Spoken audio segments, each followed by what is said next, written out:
Yep. Okay.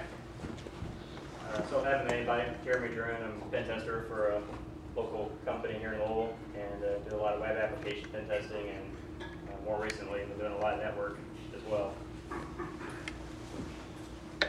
Today is going to continue our series. We've been doing workshops on pen testing after each meeting ends at about 1 o'clock is our normal time slot, and when our speaker gets here, we'll let them go ahead and give the main presentation, and we can pick this back up afterwards on our normal time slot.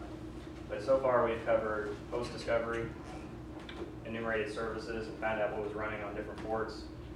We used tools like Nmap and AMap and some others to determine that and get a list of servers that are running and the services that are running on those servers, at least the ones we can see through firewalls. And then we talked about some different ways to do pings and stuff without using ICMP, since that's almost always blocked now. So that gets us caught up to today, where we're going to start looking at the last part of scanning, and that's scanning for vulnerabilities. The entire time we've been talking about some kind of scanning, whether it's looking for hosts, looking for ports, looking for services, and so on. Once we've identified all that, it's time to assess those services that are running for the customer to see if there's vulnerabilities in those services we can detect, and then if there are, we would write a remediation guide to explain to them how to fix that, or at least compensate for it. So there's a couple of tools I was going to start with today and get as far as we can, and that's Nessus and NeXpose. Those are both vulnerability assessment scanners. They're relatively automated and easy to use, and they have a nice list of checks in them, and also some safety features where they won't purposely knock over services. They're careful about printers and other services that might be fragile. You can override the settings, but they're pretty safe in their default mode. So we have a couple of computers running today. We have our system that, from our point of view, is going to be our computer. It's the Backtrack 5R2.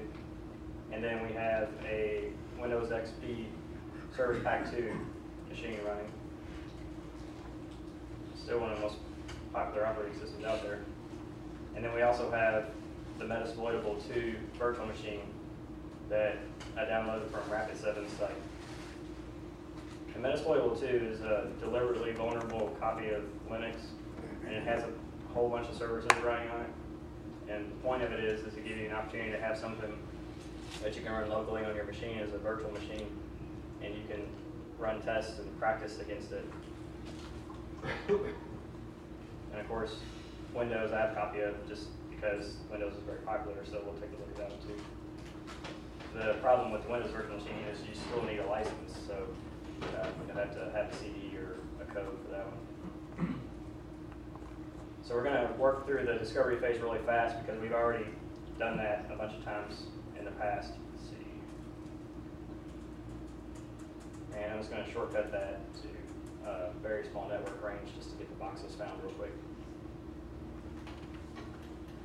I basically already know what they're running on because I cheated.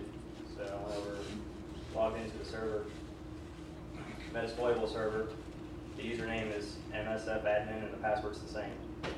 And did an ifconfig, and we're at 102 on that one. And then if we go to Windows, we're at 103. So Nmap found machines 102 and 103, and we're off and running. All right, so we're going to use Nessus first. Firefox. Nessus runs on localhost, and it runs by default on port 8834. You can change that. Oh, and it does have to be HTTPS. So just change this to SSL. Plug in. I've already got a copy of it running over here, so I'll close that first. Nessus has what's called a home feed that'll let you download their tool for free and practice with it. If you want to use it at work, you need the professional feed, which is, I think, $1,200. But the home feed is no charge to practice with, and I think you get the license for like a year. It's pretty generous. So So we've already downloaded the package from their site. I downloaded the .dev file for Ubuntu 10 because on Backtrack 5 that version works very well. And then I just did use the dpackage installer to install it. And there's instructions everywhere about how to do that. And then you get your register for your code. They'll email it to you. You take that, and when you start up Nessus, it'll ask you for that activation code, and you paste it in from your email, and it'll get you set up. So the way that Nessus works is there's something called policies, which are essentially scan templates, if you will. They're what Nessus will check for, and they have some default templates set up. And what I like to do is take one of their default templates and then copy it. That way I've always got the original in case I mess it up. So we're going to do an internal network scan, so I copied that one.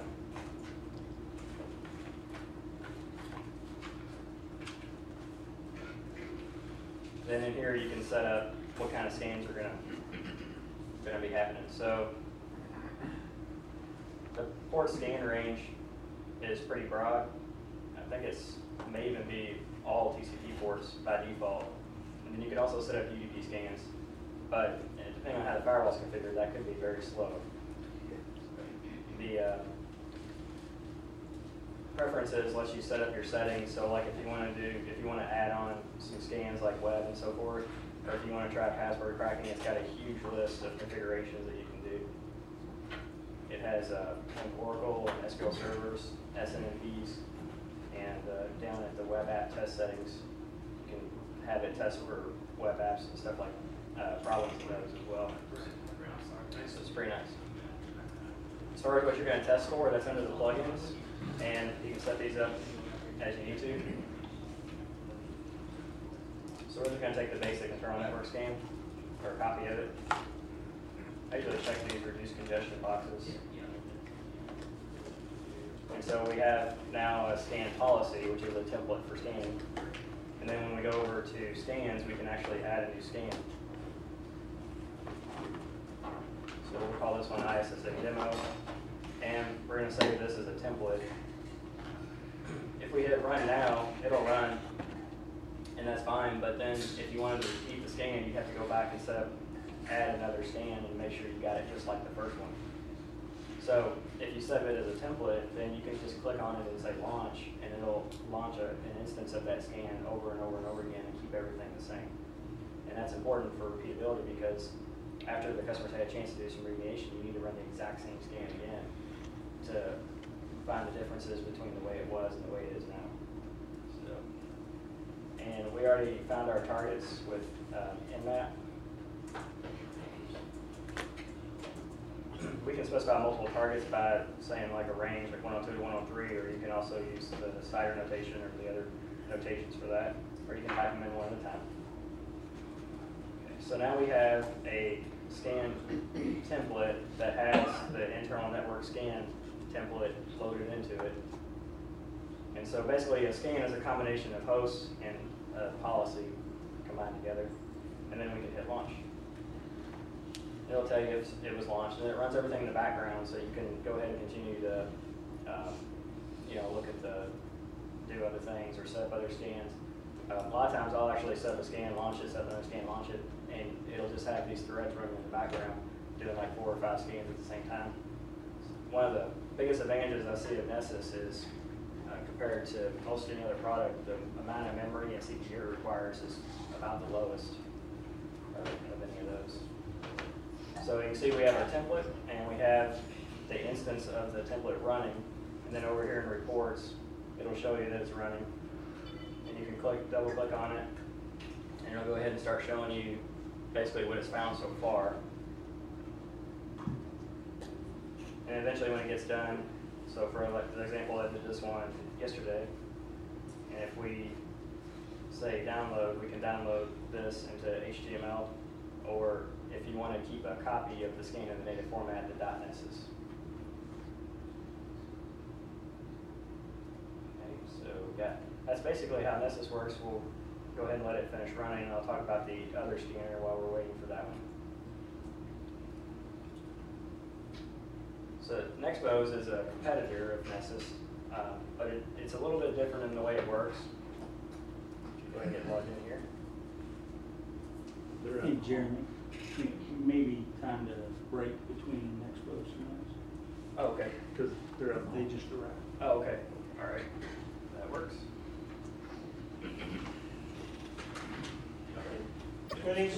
We all set here? Hey, Adrian? Somebody else? It's welding. Oh, we're set? Okay. I never stopped it. Oh, all right, cool.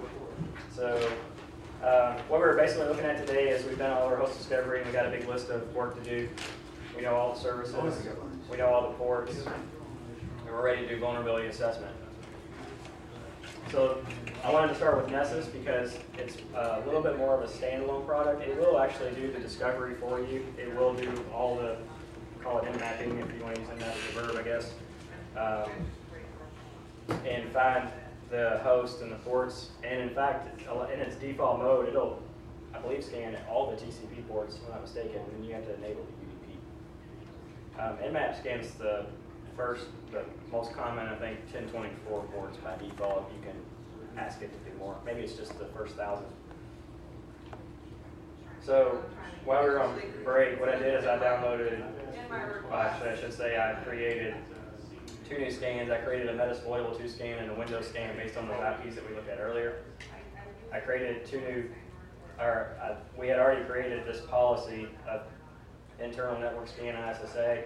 We said a policy is basically a set of checks to do.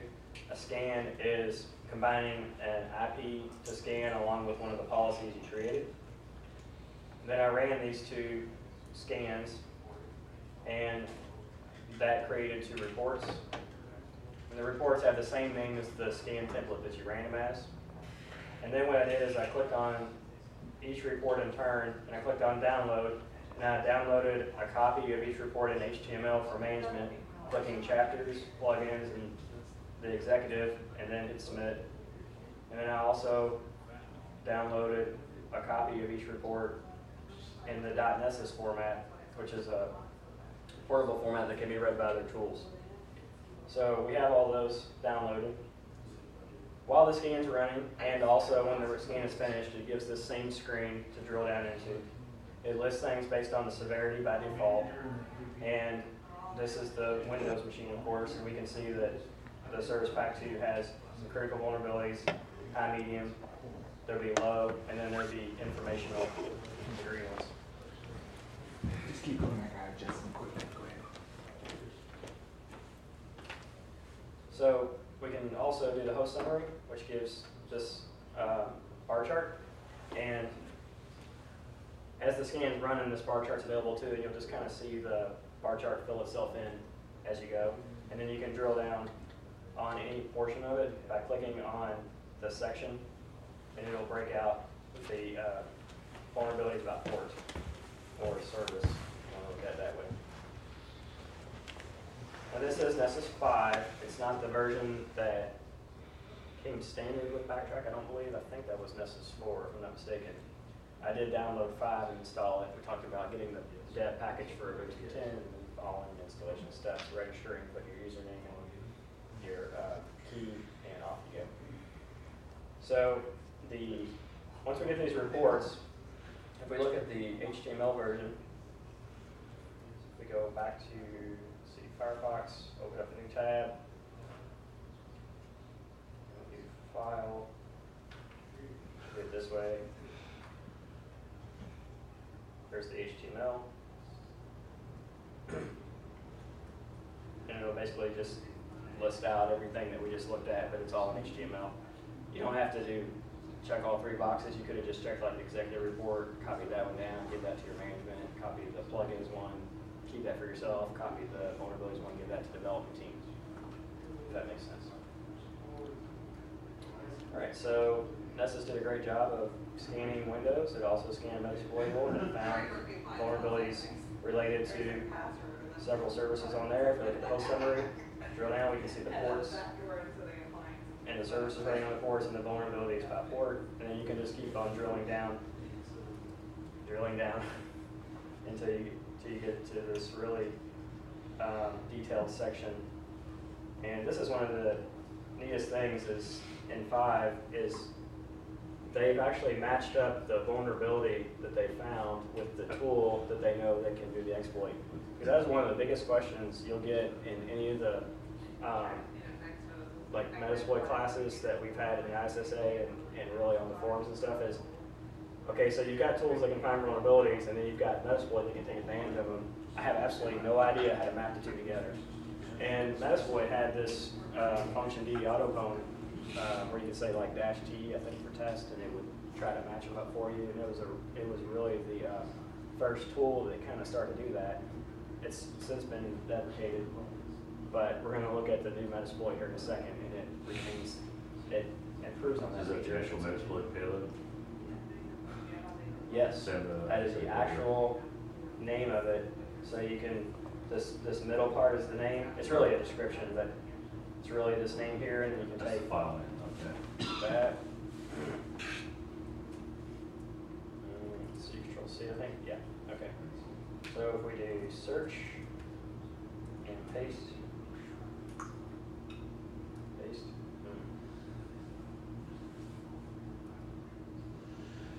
Flash, so you have to right click. Yeah. And it still doesn't work. Alright, so was it LSA-IO, -trains, hostname, heap name, something like that? I think I understood it.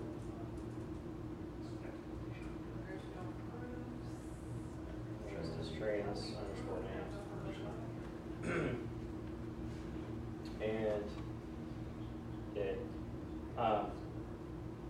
I'm not exactly sure why the search is working so fast on this copy of Metasploit. I downloaded 4.4 and I haven't had a lot of chance to play with it, but I think they've added indexing to the databases. So, because I've noticed everything is working a lot faster. I don't know if any of y'all have ever searched in Metasploit. It takes a long time. So, until now, but this one, for some reason, is working really fast, and I didn't get another computer, so. In fact, this one's pretty less than average. Okay, so now I'm trying to kind of do 2 streams of consciousness here, and I don't want to be confusing, so let me back up a little bit. So Nmap was a free tool that could locate the servers and services and the ports. And then we've used Nessus home version, which is a free tool that can, given those services, it can tell you the vulnerabilities that it knows that are running on that version of that service. For example, if you were running FTP Pro 1.2, it's going to tell you, hey, there's a backdoor in that they can, you can log in to the server through, not a backdoor, defect, vulnerability. And then now we're going to continue using the free Metasploit command line tool that's available in Backtrack, and I'm sure it'll be available in the new Backtrack coming out next week, isn't it? So maybe it's 2 weeks, but might want to might want to subscribe to the Backtrack Twitter feed. The guy only posts like 2 tweets a year, so it's not gonna run your timeline or anything. And when he does post something, it's pretty important. It usually is, at least if you're doing this job. So that's at, anybody know, is that at Backtrack? I honestly do not know. At Mutts or something like that? Or offensive security. In this case, I'm not sure which one it is. Yeah, you can Google it, right? Okay, so we're going to use DB import command, and then we're going to go to the path of the Nessus files that we looked at a minute ago. I had those in a root, engagements, ISSA workshop, and then let's do the Metasploitable one first. And we're going to do the .nessus. So the HTML was for the humans, and the .nessus is the one that the tools can read. And Metasploit's neat. It'll detect what version of the XML is being used. So even if you downloaded like the older style Nessus and had the .nessus extension on it, it would still detect all that and be able to import it in. So now it's got it imported in, and we can do.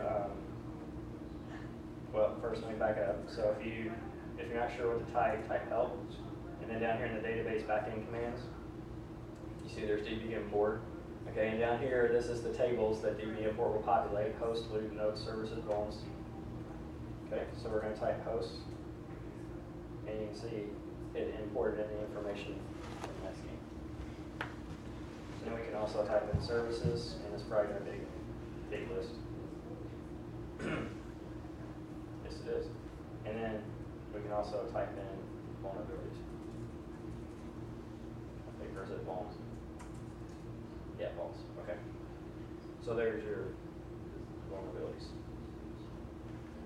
All right, so now let's switch to a different stream, and let's look at it more from the point of view of the community edition tools or the commercial tools that are available in commercial forums.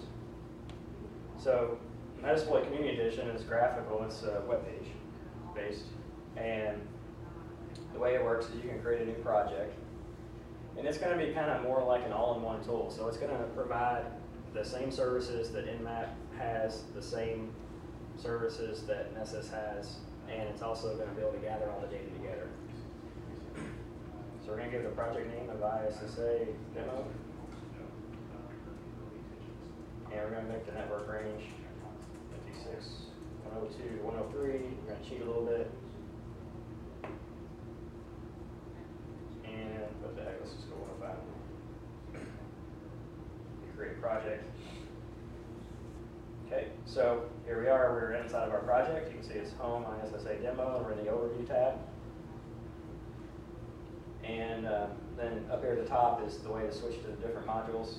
Some of them are only available in the Pro version, but we can do the basic stuff in the Community Edition, which is no charge.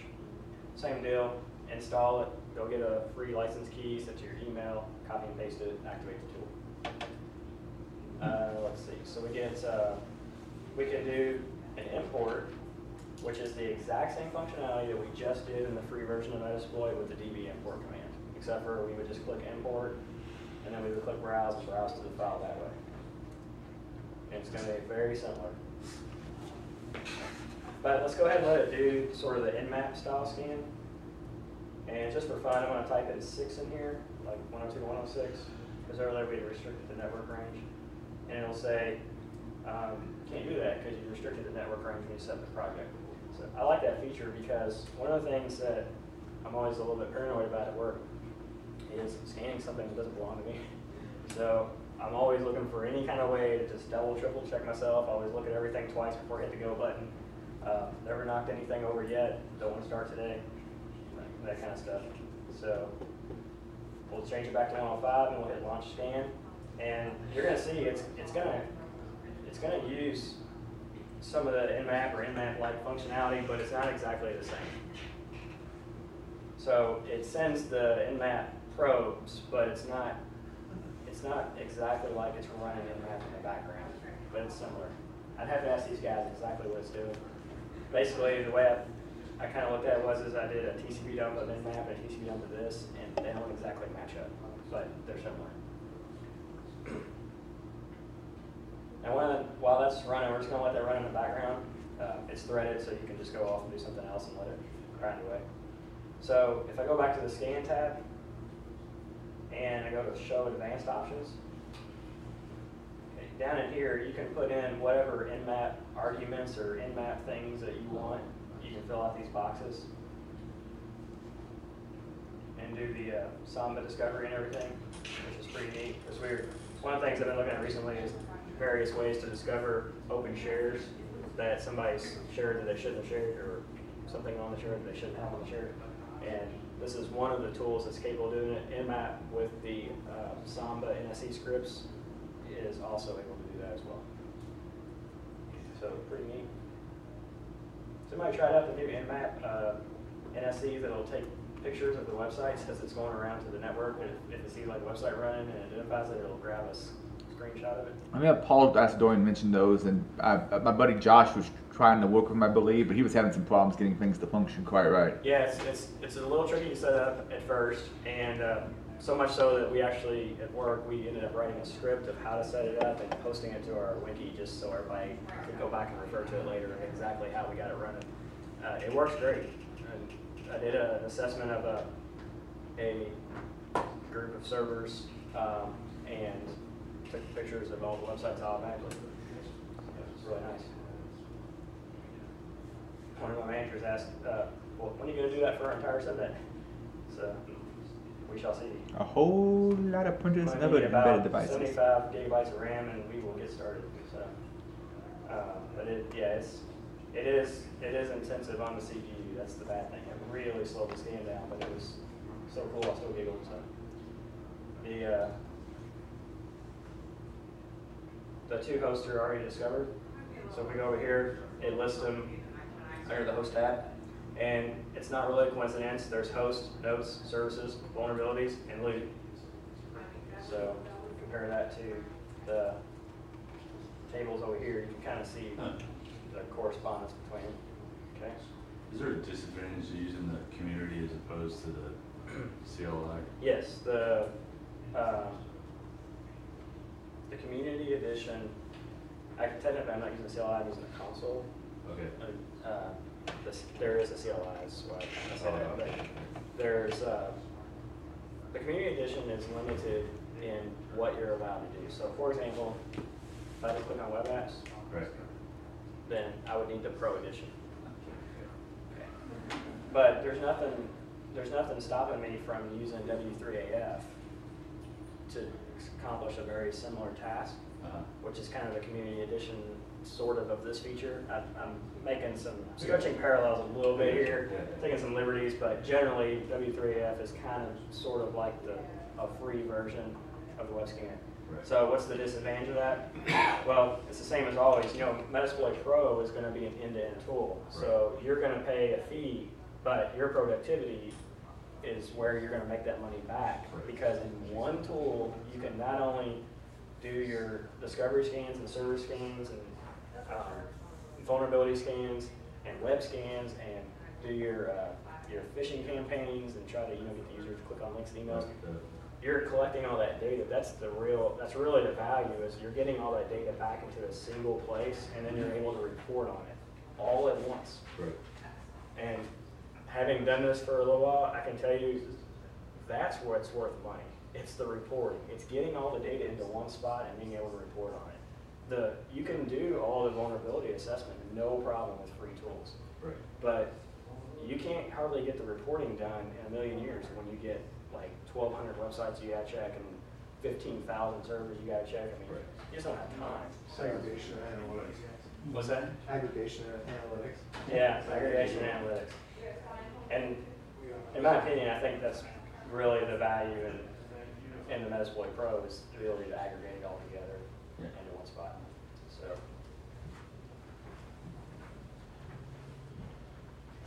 All right, so we've got the two hosts done, and we took a look at those real quick. You can drill down on the hosts, and once you get inside, there's those tabs again that we talked about that related back to the Metasploit console tables. And you can see the list of services that were found running on those hosts. And go back to the Windows host real quick, and I was just curious if it found the file shares that I opened up earlier. Yeah, check it out. And then you can even click on. So if we click on share docs or whatever. Oops. So you could go over and browse to it. Pretty neat. So that was the scan, the Nmap-like scan that's built into the product. Since you're all here, I'm just going to ask, don't need to put you on the spot, but I noticed that the scan done by community is very similar to the way Nmap does the scanning when you look at it in like TCP dump or whatever, but it's not exactly the same. Is it? Do you know if it's doing an Nmap scan per se? What is it really doing in the background? It is actually doing an Nmap scan, yes. Okay. Yep. And it's Both, just configured it and a little differently? It is configured a little bit differently. You have a little bit of say into how it scans in Metasploit. You have a lot more in NeXpose at the moment, but both NeXpose and Metasploit do sit on top of that map. Okay, cool, thanks. And we noticed it was similar. The probes are the same, but it doesn't run in the same order, and it has some customizations that I didn't recognize, so. They did play with it a little bit in Metasploit. Again, yeah, you do have a little bit of say if you go in the advanced options under your scanning as to what's done. You have a lot more control in NeXpose though, just Okay. because that tool tends to be people are more concerned about being too heavy-handed when Right. they're not doing a pen test. We did look at the options a minute ago, so that's good you pointed that out. So now I'm going to go ahead and look at the. We just lost the displays actually. Whoops. Sure, that's spoken well. Okay. Thank you. Okay. So in the console, we looked at DB import a minute ago, and that was this command. And this is a similar feature. So we're going to import the Nessus reports, or try to import two at once. I wonder if that'll work. Maybe not. Okay. So we're going to import them one at a time. And all you have to do, if it's a Nessus file, all you have to do is just hit go. It'll recognize the format and parse it, take it apart, and import it. It's all pretty well automated. So while that's working, I'm going to go back and import the other one. Jeremy, while you're doing the import, I know we had talked about the ability to import koala scans. Were you able to ever get that working? Well, the only call scan I had to kind of mess with was the one he sent me, and I couldn't get that particular one to work, and I wasn't sure if it was because when it was exported it was in the wrong format, or if there was something about Metasploit that it didn't like to import. So I've got a completely different version of Metasploit now, so we have to try again. And maybe if you want to grab just grab a few of the different kinds of XML that Qualys outputs, and I'll try like a few different ones until we get one that works right. Okay.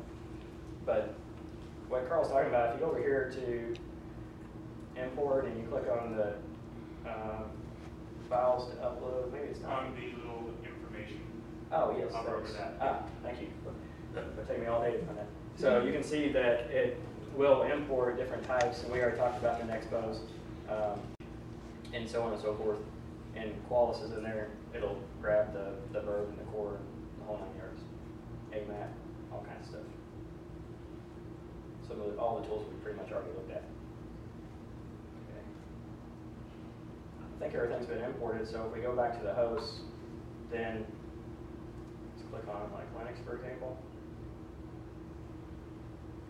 So you may see some other services in there, but the main thing I want to do is click on the vulnerabilities. And this part here is phenomenal because in Metasploit 4.3, you clicked on vulnerabilities and then you went and got something to eat, and then you came back. And 4.4, I mean, it was like 2 seconds and it pulled up. So kudos, that was a huge improvement. I'm very thankful for that. And check this out. You got your finding from Nessus on the left, and you can see it has a little Nessus tag on it. You can go look it up in the Nessus website. And it mapped the exploit from Metasploit to the finding from Nessus. So that is a huge feature to have in your tool. And that is essentially the same as the DB -T that was back in the NSF console. Same type of functionality. And we're going to talk about this next time. We're not going to get into the exploitation today, but these links actually go ahead and hyperlink you over to the tab where it's going to be doing the exploitation, which is somewhat equivalent to, let's see, that's exploit EX FTP. So it's going to be something like, this deal here, EX FTP, and the VS FTP was the service, right? Okay, so we're ready on the console now to do the exploit, and we're ready on this screen. Those are parallel to each other, if that makes sense, to do the exploit here.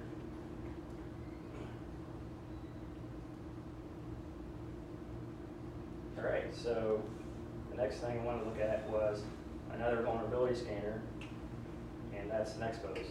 So we have two hosts, right? So we go back to the host tab, and we click inside of one of the hosts. There's the NeXpose button, or we go back, if you can check the box, and there's a NeXpose button up here as well.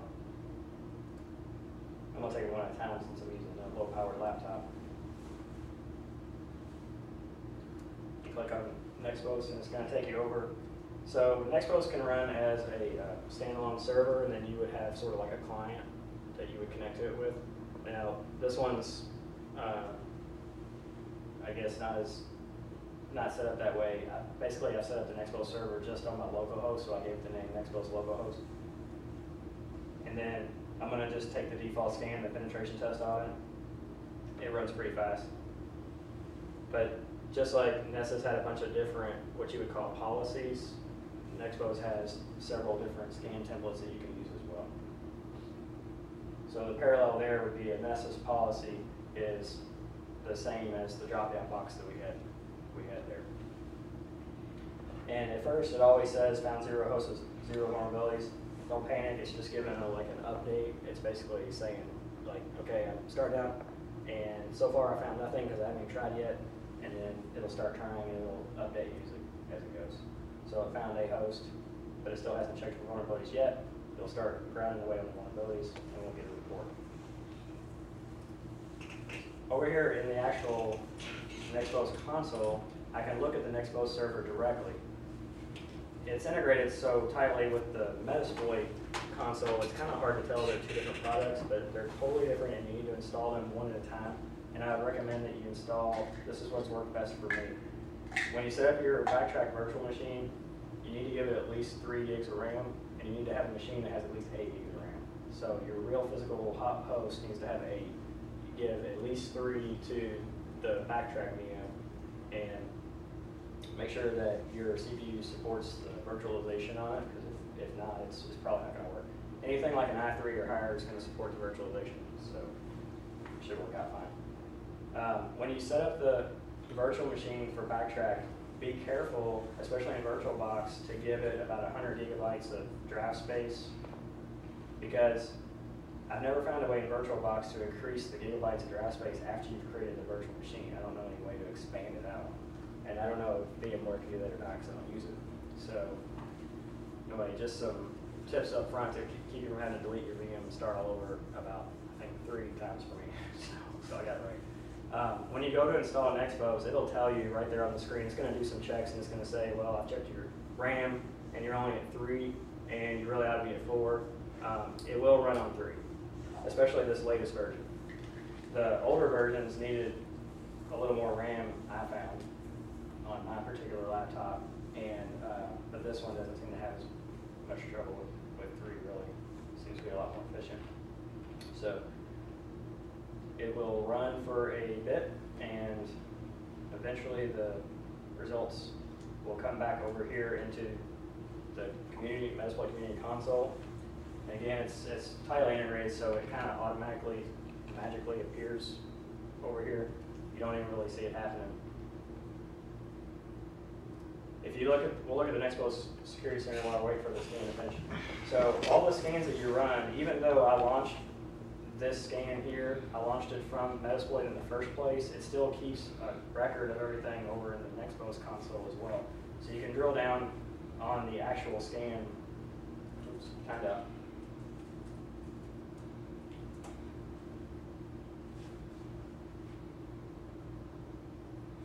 And then you can get some of your vulnerability statistics over here. You can also launch scans, obviously, directly from the NeXpose console, but I never do. I always do it from the Metasploit console because I like the integration. So typically, I'll run, like if it's a really serious target, you really need to know what's going on, I'll just run like Nmap, import that, run the Nessus, import that, and then run NeXpose, import that, and then you have everything on one jumble. So like I say, the integration, the Metasploit let you gather all the information together in one spot is the biggest strength I see, because I'm busy, so you need it all in one place.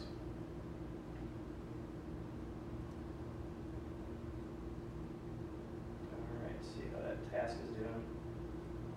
When you launch a task like a scan or whatever, the task tab over here has the task in it, and then you can go over here and look at the tasks that are running. Since it's multi-threaded, you can launch a bunch of tasks at once, and then some of them will complete, some of them will still be running, and you can come over here and see how they're all doing. Jeremy, while that's running, probably getting deeper into next time's topic, when you run an exploit against one of the vulnerabilities that you found, will this then record that you ran that exploit and then show you the vulnerability and the exploit and the results? Yes, so if you go over here to host, excuse me, I gotta get back to host the one over. Oh, sorry, there it is right there. Okay, so if you look at the host, the status right now is scanned, and we've really glossed over a lot of details just because we don't have time. But basically, that scan would change to different statuses depending on what your exploit did. So if your exploit, for example, actually got a shell or whatever, it would say shelled, and there would be, I think, red instead of green because that's bad, right? So, Right. yeah, and what's it's I mean, like I said, the main thing I use this for, it's not the exploitation or anything. It's keeping all the information in one spot because it does such a good job at it. And basically, when you import other tools information in, it'll even change the status based on what those tools found.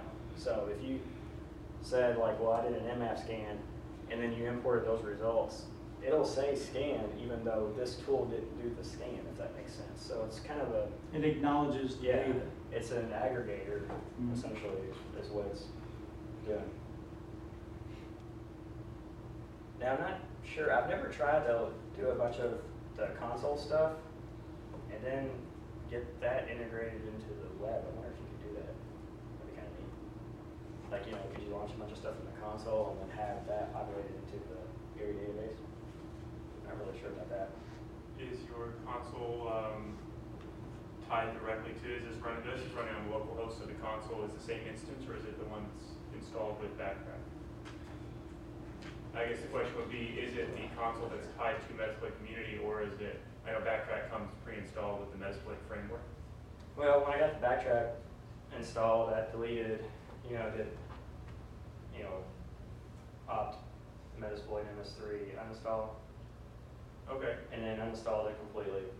And it already had Nessus, NeXpose, and Metasploit downloaded from the site, the community edition site, so it had the 2.run files.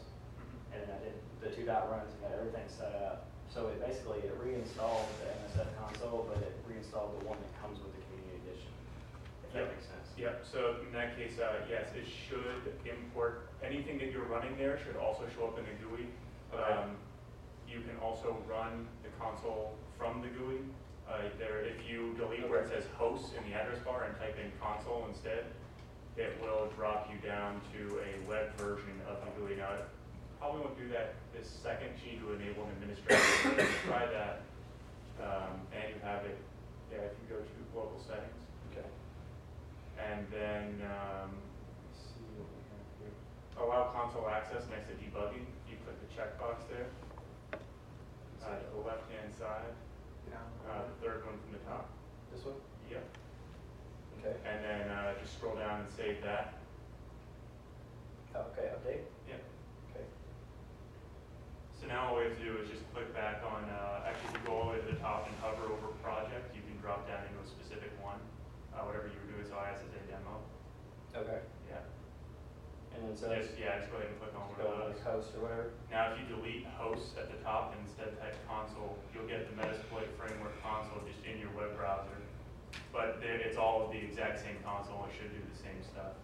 Oh, cool. Nice. All right, I'll write that down. You get full functionality out of it? You do. There's no limitation, just. Nope, it's the exact same framework.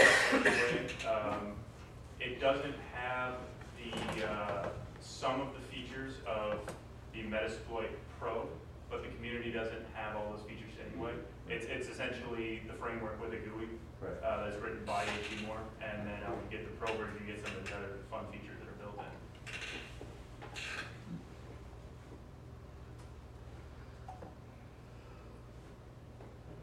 Okay, so then if we go back here, we might be able to see that tab. Yeah, you should see that under there if you click on That that. might happen a little too quick. It's really neat to. I've noticed that console before. If you actually do the exploitation and you get a shell or whatever, then that it appears as like an iframe inside of the exploit page. That same exact console, and you can interact. Like if you get an interpreter, for example, then a little. Oh, yeah, iframe. almost like a TUI kind of pops up kind of thing. Yeah. Mhm. Yeah, that's all done in the GUI just through the sessions page, but it's going to give you the same functionality. Okay. Yeah.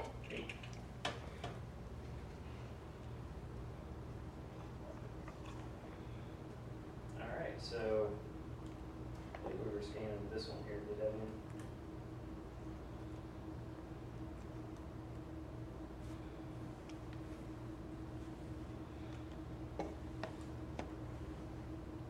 Somebody was saying, I think you were saying that 4.5 is coming out next week, or a newer version?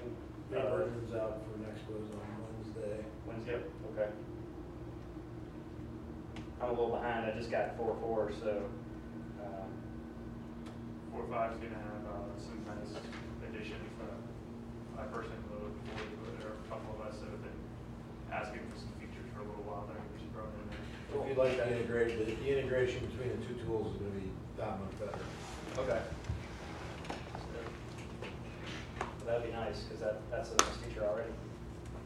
So here's our updated page, and when I ran this last night, there was about 20 more vulnerabilities added in addition to the ones found by Nessus by NeXpose. So, and I'm not sure exactly how to break that down. So, for example, I assume just based on chance that there's probably some things that NeXpose will find that Nessus wouldn't, vice versa. So it may be a superset, but definitely if you run the NeXpose scan, what I can tell you is that there is a chance that you will find some extra stuff that was missed. And then maybe next week Nessus will come out with some new stuff and they might find some stuff. So not trying to sway towards one particular product or the other, just saying like one found some stuff that the other didn't, and probably vice versa, but I didn't do the test the other way. So I'm not sure if Nessus would have found some stuff that NeXpose didn't, since I didn't do the test backwards. To echo those sentiments, in most of our enterprise engagements, companies will use both of us. We do. Due to the cost of Nessus, it makes sense to have both products. Yeah, Nessus is, I want to say it's like 1,200 right now or something like that. So it's, it's affordable if productivity is important, and I think NeXpose combined with Metasploit is a little more, for instance.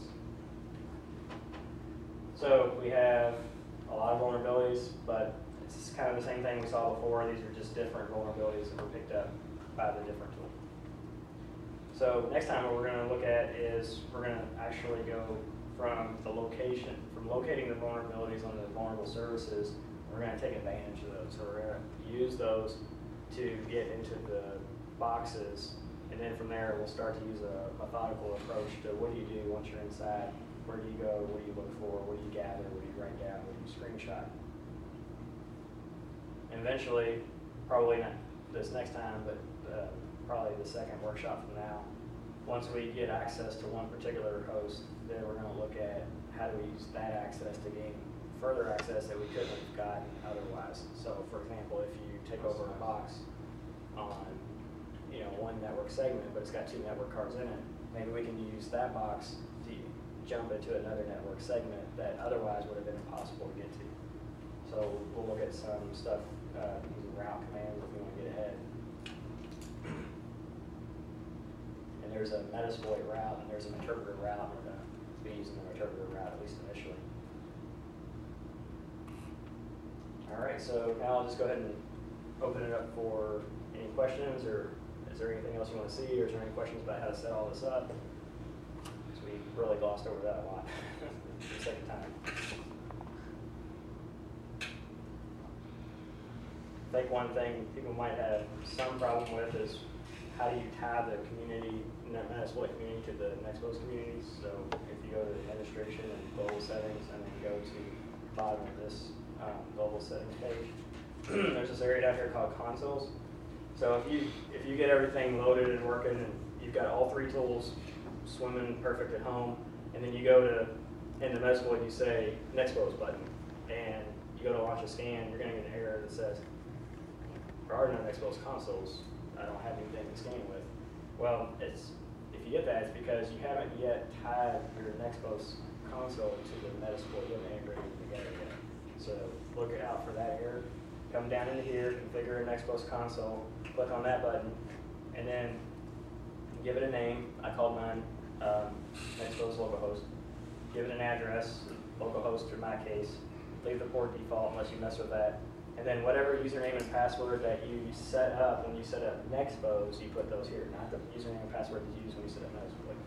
To keep it all straight, I use the same username and password for both because I'm running both on localhost anyway. So, but if you had a central NeXpose server, you may time your Metasploit community or your Metasploit Pro or whatever on your laptop with that remote server. So you may actually need to have connectivity first and all that. It all worked out real well for me because I got it all working with one machine. So we still got a couple minutes. Questions about anything? Authentication with the scans, do you have authentication ability within the scans?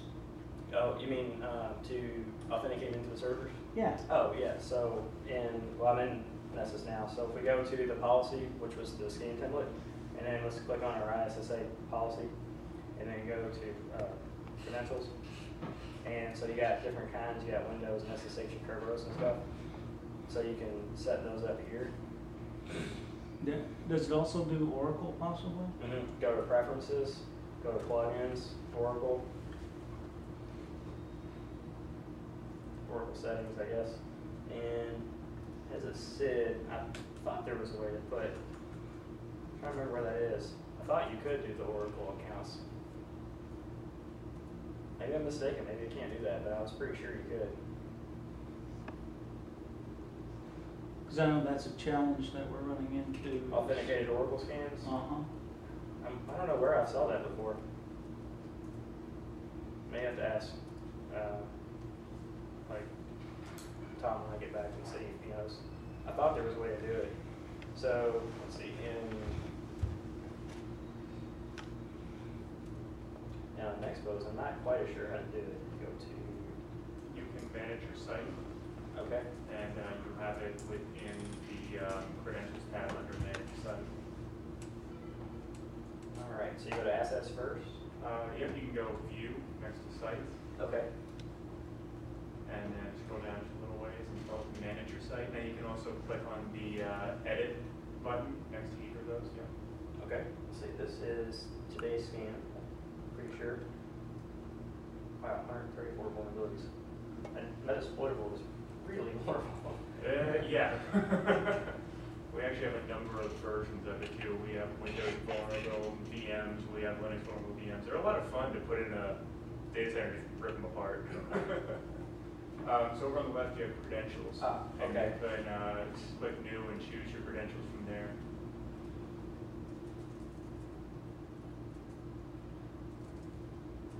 Okay. And then you go to account, I guess. Yep.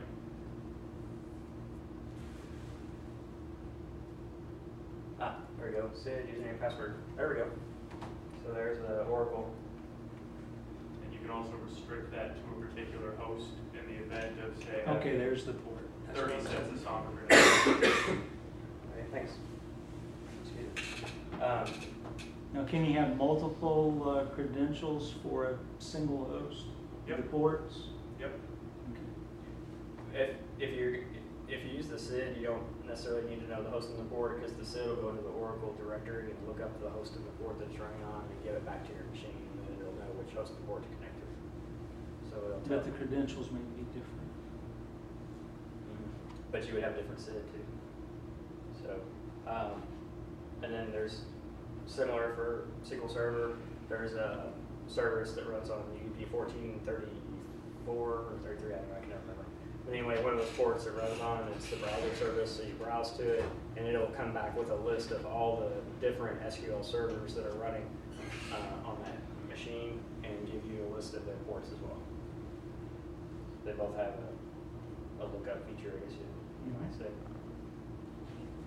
A lot of times the databases will be run on odd ports, not so much because of security reasons, but you'll run like 4 or 5 Oracle databases and 4 or 5 SQL Server databases on the same physical box, and you have to get the different ports, so you're not going to be able to connect to the different instances. So Where's your Metasploitable VMs at?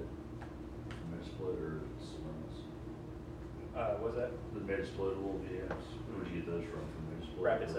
Rapid7. Yep, so Metasploitable II is out.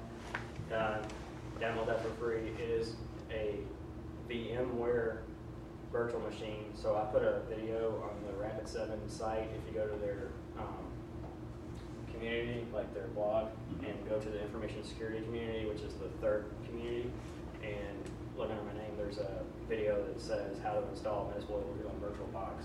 So you can use the VMware website about the VMware workstation. And there's also VMware Player if you just want to run Metasploitable. Right. You can do that for free with the player. Okay. So, but you won't be able to take like snapshots and stuff like that. VirtualBox will give you a little more functionality for the same price of nothing. So glad to use it. VMware Workstation is great, but it's about $300, so it's not cheap. You got Fusion, will those VMware run under Fusion also? Yeah, Fusion will still use VMDK files, which can help output for things like Metasploitable. Yeah. Basically everything uses VMDK. Yeah. Kind of the universal format. Yeah, VMware, all of their workstation-based things, Fusion and Workstation, will both accept VMDK files. I'm not sure if it does accept an OVF on those or if you have to convert it, but VMware Converter is a free tool on their website that jumps between the two formats. All their server side, their ESX and ESXi only accept OVF format and OVAs, which are really the same thing. Right. But again, you can use VMware Converter and take a VMDK file and just shoot it up there. Yeah, so it probably have to squint, but if you look fairly close here, it says Metasploitable.vmdk. So I just grabbed the file with that particular format and then imported that into the VirtualBox. But you have to go through it's on the video, but you have to go through this new setup first and kind of create like a shell. Then you pull the VMDK over and paste it into that directory. Right. And then you start it and it'll figure everything out on its own. But you can check that out. Cool. So, that's how I got it running. The Windows, I just basically just installed Windows. Wasn't really anything to that. So that's basically how it works.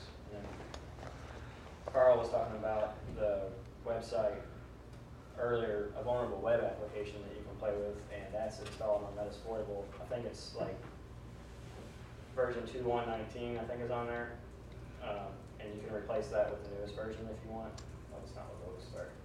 So, let's see. I think that was running on 102, right? Because Windows was 103.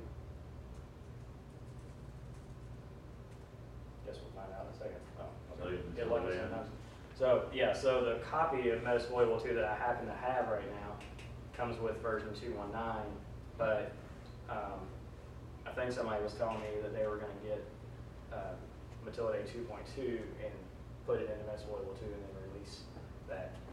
Cool. Is there a list that we can sign up that if a new Metasploitable II comes out that we'll get notified that it's been upgraded? Yeah, if you're part of Security Street, I believe you do get a notification email when something new like that comes out.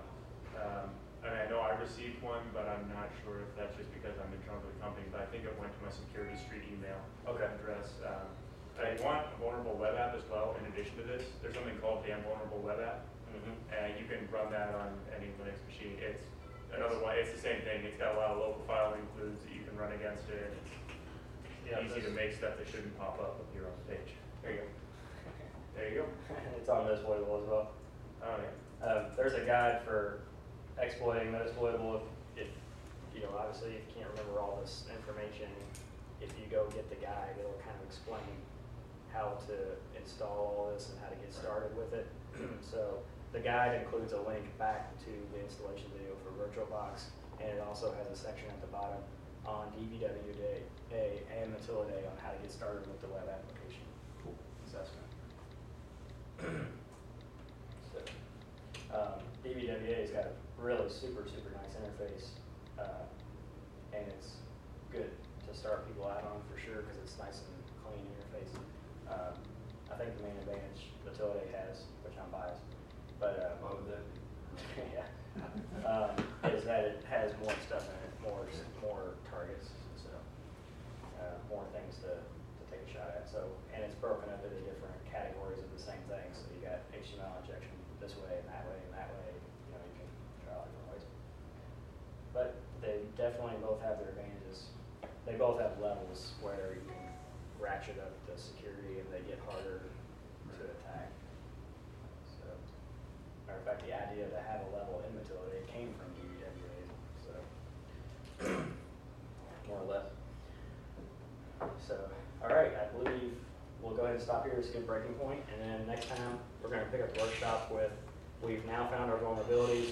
What do we do from that point? We're going to go into like a phase one. We're going to get into a box and do the looting of that particular box, what to look for, and so forth. And then next time we'll start pivoting.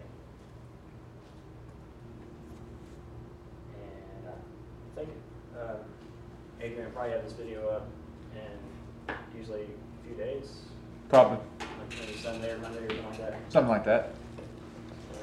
Probably try to renew it tonight. Go out. You ain't got nothing else going on? Thanks much.